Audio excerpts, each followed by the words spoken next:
Transmission system. This transmission system is known as Continuously Variable Transmission, or CVT. The basic principle of a pulley-based CVT can be demonstrated by using this simple setup.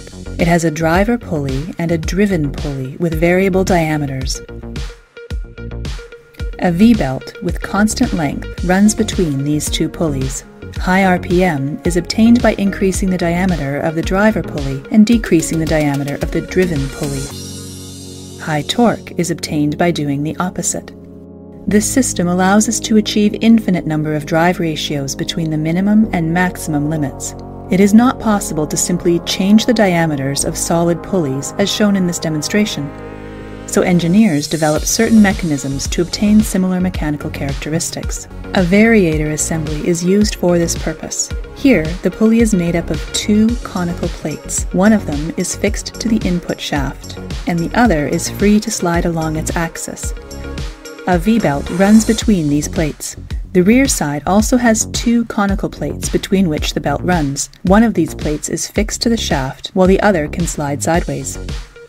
A compression spring forces the sliding plate to stay close to the other plate. This forces the belt to stay at the highest diameter of this pulley.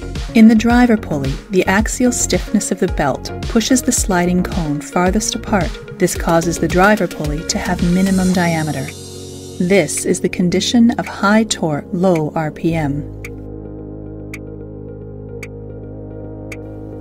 To obtain high RPM, the diameter of the driver pulley decreases and that of the driven pulley increases.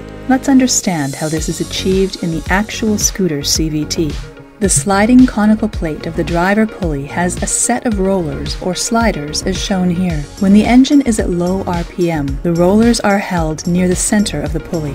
As the engine gains speed, centrifugal force causes rollers to move outwards along a curved surface. These rollers push against the ramp plate. Since the ramp plate is fixed, the sliding conical plate is forced towards the other plate. Let's see the diameter change in slow motion.